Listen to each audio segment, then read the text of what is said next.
नमस्कार दोस्तों, आपका अपना चैनल स्टडी विथ राजगीर पर आपका स्वागत है। आज हम ग्लोब के बारे में बात करने वाले हैं। ये देख सकते हैं ग्लोब है हमारे पीछे, इसको आप देख सकते हैं, इसको आप लोग पहचानते होइएगा। समझ लीजिए पृथ्वी है, ये क्या है? पृथ्वी है। आप इसको पृथ्वी का बच्चा भी कह सकते हैं। जैसे बड़ा हाथी को आप हाथी कहते, छोटा हाथी को हाथी के बच्चा कहते हैं। नहीं, आप कह रहे हैं कि सर गलत बोल रहे हैं। जी हाँ, बिल्कुल गलत बोल रहे हैं। इसको ग्लोब कहते हैं। ग्लोब क्या होता है? तो पृथ्वी का एक मॉडल होते हैं। जिस प्रकार से आप बचपन में ए फॉर एप्पल पढ़े होंगे, बी फॉर बॉल पढ़े होंगे, सी फॉर कैट पढ़े होंगे, तो पढ़ाने के पीछे एक बहुत बड़ा रीजनिंग होता है। जैसे मैडम जानती है, सर जानते हैं कि डायरेक्ट इसको ए फॉर एप्पल पढ़ाया जाए, बी फॉर बॉल पढ़ाया जाए और उसमें जो तस्वीर होती है, जो चीजें होती है, वो नहीं दिखाया जाए तो ये बच्चा फिर जल्दी भूल जाएगा। तो इसको बोलते हैं पिक्चोरियल बोलते हैं, है ना, चित्रात्मक ज्ञान बोलते हैं। चित्र को बच्चा ज्यादा समझ पाता है, ज्यादा समय तक याद रख पाता है। फिर बाद में वो चित्र देखकर भी भले उसको एप्पल जो है लिखा हुआ नहीं पढ़ने आएगा, लेकिन सेब को देख करके क्या करेगा? ए फॉर एप्पल बोल लेगा वो। क्यों? क्योंकि उसको चित्र याद रहता है, वो लिखा हुआ उस समय नहीं पढ़ने आता है। फिर धीरे धीरे वो पढ़ना भी जान जाता है। तो उसी तरह से जैसे अगर हमें बाघ के बारे में पढ़ना है, जैसे हमें हाथी के बारे में पढ़ना है, तो हाथी का चित्र दिखा करके हाथी के बारे में हम बता सकते हैं कि ये हाथी होता है, उसको दांत बाहर निकला होता है ना, बहुत विशाल होता है, बहुत बड़ा जानवर होता है, इस तरह से। उसी तरह से पृथ्वी के बारे में पढ़ने के लिए हमें ग्लोब की आवश्यकता पड़ती है। ये ग्लोब क्या है? जस्ट लाइक समझिए कि यह पृथ्वी का छोटा सा नमूना है। पृथ्वी ग्लोब जो है पृथ्वी का क्या है? मॉडल है। जैसे बहुत बड़ा पृथ्वी है, उसको छोटा रूप में ये ग्लोब में दर्शाया गया है। जिस प्रकार बहुत बड़ा हाथी को एक छोटा सा मूर्ति के द्वारा, छोटा सा चित्र के द्वारा दर्शाया जा सकता है, उसी तरह से पृथ्वी को समझने के लिए ग्लोब की सहायता लेते हैं हम लोग, और आसानी से हम उसे समझ सकते हैं। अगर डायरेक्ट ही मान लीजिए अगर बाघ के बारे में पढ़ना होगा, तो क्या हम बाघ को पकड़ के लाएंगे? पॉसिबल ही नहीं है। जंगल में हम आप जाएंगे तो पता चले बाघ को तो हम नहीं पकड़ सकते हैं, हमको बाघ पकड़ लिया खा जाएगा। तो इसीलिए पृथ्वी को समझने के लिए ये ग्लोब क्या है? एक मॉडल है, जिसके सहायता से हम क्या कर सकते हैं? पृथ्वी के बारे में अध्ययन कर सकते हैं। जिस तरह से हाथी के बारे में पढ़ने के लिए हाथी का चित्र दिखा करके हम लोग उसको पढ़ सकते हैं, उसी तरह से ग्लोब को दिखा करके पृथ्वी के बारे में अध्ययन कर सकते हैं। जैसे आप देख सकते हैं, ये बीच वाला जो लाइन है, ये बीच का लाइन जो है ना, ये पूरा समझिए पहले कि ये पूरा क्या है? पृथ्वी है ना। जस्ट लाइक पृथ्वी का ही एक छोटा सा क्या है? रूप है, प्रतिरूप समझिए। तो अगर हम जैसे मान लीजिए है पृथ्वी क्या है? इस तरह से गोला है। वृत्त नहीं समझिएगा, गोला जो होता है बिल्कुल गोल की तरह होता है, फुटबॉल की तरह। और वृत्त जो होता है वो पाई देखे होइएगा आप, सिक्का उस तरह के। तो ये पूरा गोला समझिए। और पृथ्वी को हम समझने के लिए उसको अध्ययन के दृष्टिकोण से इसको दो भाग में बांट देते हैं, है ना, दो भागों में बांट देते हैं। अब ये पूरा क्या है? पृथ्वी को हम भूमि भी बोलते हैं। तो ये जब पूरा भूमि हो गया, पूरा भूमि हो गया, अब भूमि के बीच से खींचे हैं, तो बीच को क्या बोलते हैं? मध्य। इसीलिए इस रेखा को क्या बोलते हैं? भूमध्य रेखा बोलते हैं। और इसको 0 डिग्री अक्षांश भी बोला जाता है ना। और इसी को विषुवत रेखा बोला जाता है। भूमध्य रेखा ये पूरा है, इसके बीच से खींचे हैं मध्य से, इसलिए भूमध्य रेखा बोलते हैं। अब इसमें देखिए दो पार्ट हो गया।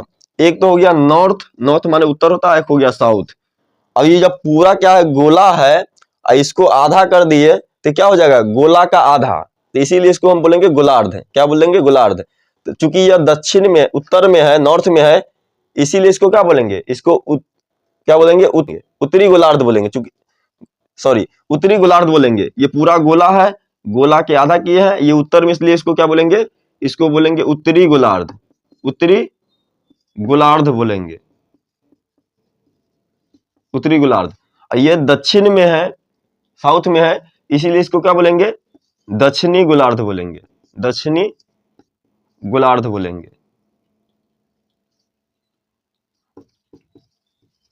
गोलार्ध बोलेंगे। अब यह बीच से जब लाइन खींची गई है, इसीलिए इसको भूमध्य बोलते हैं। इसका अन्य नाम 0 डिग्री अक्षांश या इसी को विषुवत रेखा भी बोलते हैं। अब ये जो बना है, ये लाइन क्यों बोले हैं, विषुवत रेखा क्यों बोले हैं या अक्षांश क्यों बोले हैं? क्योंकि यह एक रेखा की तरह बन रहा है। लेकिन जब आप ग्लोब पे देखिएगा तो यहां से जैसे खींचिएगा तो इधर से खींचते खींचते क्या हो जाएगा, चारों साइड से खींचेगा, है ना, चारों साइड से खींचेगा, यहां से खींचते आइएगा ये पूरा में, तो क्या हो जाएगा, एक वृत्त बनेगा, एक वृत्त भी बनेगा। क्योंकि चारों साइड से, क्योंकि अभी 2D में देख रहे हैं, 3D में देखेंगे तो समझ में आएगी, तो इसीलिए हम इसको वृत्त भी कह सकते हैं। तो आपसे पूछा जा सकता है कि पृथ्वी पर सबसे बड़ा जो है अक्षांशीय वृत्त कौन होगा, तो यही क्या होगा, विषुवत रेखा होगा या 0 डिग्री अक्षांश होगा, या इसी को भूमध्य रेखा बोलते हैं। यही क्या हो जाएगा, सबसे बड़ा वृत्त हो जाएगा। अब इसके ऊपर में भी बहुत सारा क्या होगा, बहुत सारा इसी तरह का बनेगा, इसी तरह का रेखा बनेगा, और नीचे भी बनेगा। ऊपर कितना बनेगा, ऊपर में बनेगा 90 डिग्री, है ना, 90 मतलब इस तरह से 90 गो रेखा और बनेगी, और नीचे भी बनेगी। तो टोटल कितना हो जाएगा, एक ये हो गया, एक ये 0 डिग्री वाला हो गया, और नीचे भी कितना हो जाएगा 90, यानी कुल पूछा जाएगा तो 181 डिग्री हो जाएगा। लेकिन चूंकि यहाँ लास्ट का जो बनेगा वो सिर्फ एक बिंदु बनेगा, इसीलिए इसको दो इसमें से सब्सट्रैक्ट कर लेंगे, माइनस कर लेंगे, तो 179 क्या हो जाएगा हमारा, 179 इसका टोटल रेखा की संख्या हो जाएगा, है ना, वृत्त की संख्या हो जाएगा। क्योंकि रेखा को ही अभी हम बताए वृत्त भी कह सकते हैं, क्यों, क्योंकि ये चारों साइड से बनता है। अब इसमें बहुत सारा कंफ्यूजन बच्चों को रहता है, ये कि इसको समझने में कि यह इस पर रेखा कैसे खींची जाती है। अभी हम आपको समझाने का प्रयास करते हैं, आप लोग थोड़ा सा बोर्ड पे ध्यान दीजिएगा, समझ में आ जाएगा। जैसे बहुत सारे लोगों को रेखा भी खींचने नहीं आता है। जैसे ये पूरा है जस्ट लाइक वृत्त, अभी समझिए कौन को समझने के लिए, इसके बीच को क्या बोलेंगे, सेंटर बोलेंगे, समझ रहे हैं ना, इसके बीच को सेंटर बोलेंगे।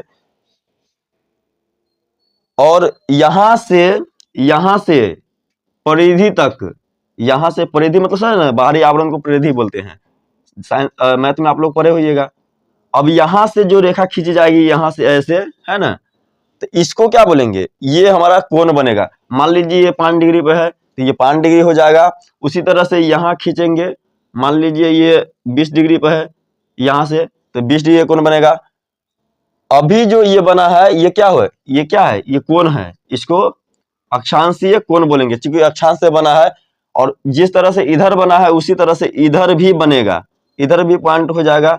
तो मान लीजिए यहाँ से ये मिला, अब जो यहाँ से ये रेखा जो यहाँ मिला देंगे, पूरा मिला देंगे, इसको अक्षांश रेखा बोलेंगे।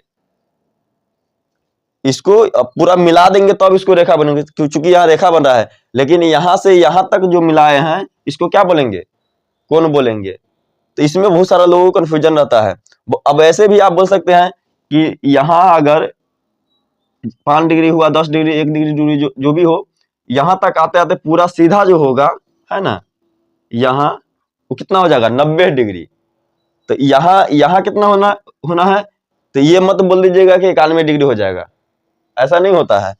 अगर यहाँ आ जाएगा तो फिर इसका मतलब यहाँ 120 डिग्री हो जाएगा, जी नहीं, ये ऊपर जो टोटल जो रेखाएं बनेगी वो 90 डिग्री का ही बनेगी। क्योंकि अभी बताया कि यहाँ जो बनेगा एक बिंदु के आकार का बनेगा, इसलिए इसको नहीं काउंट किया जाता। 179 ही बोले थे रेखा की संख्या होती है। तो अब इधर आया तो इसी तरह से पूरा रेखा बनेगा। तो उसी के क्रम में आप जरूर पढ़े होइएगा कि यहाँ पर जो आता है, जो 23.5 डिग्री पर जहां से कर्क रेखा गुजरती है, तो यहाँ से 23.5 डिग्री होता है, यहाँ भी हो जाएगा, है ना, यहाँ से कोण बनने में। तो इसी को हम मिला दिए इस तरह से, तब इस रेखा को क्या बोलते, कर्क रेखा। क्योंकि थोड़ा ऊपर हो गया है, समझाने के लिए होला और नीचे होना चाहिए, चलिए कोई दिक्कत नहीं है, आप समझ रहे होंगे। तो इस रेखा को क्या बोलेंगे हम, कर्क रेखा बोलेंगे। अभी दोनों साइड से मिलेगा तब होगा, सिर्फ यहाँ से अगर यहाँ तक हम खींचे हैं, यहाँ जो रेखा बना है तो वो रेखा नहीं कहलाएगी। तो इसमें बहुत सारे बच्चों को कंफ्यूजन रहती है। उसी तरह से सेम अगर आप नीचे आइएगा तो नीचे भी यहाँ, जैसे यहाँ 1 डिग्री कोण बना है, 5 डिग्री के, 10 डिग्री के, उसी तरह से यहाँ से केंद्र से यहाँ तक खींचेंगे तो वो कोण बनेगा। यहाँ भी कोण बनेगा, फिर यहाँ से खींचेंगे, दोनों को मिला देंगे तब रेखा हो जाएगा। उसी तरह से यहाँ आते आते यहाँ जब आएंगे, फिर यहाँ जो 23.5 डिग्री कोण बनेगा, इसको जब मिला देंगे तो अब ये क्या हो जाएगा 23.5 डिग्री, यहाँ इसको मकर रेखा बोलेंगे, है ना, इसको मकर रेखा बोलेंगे। तो इस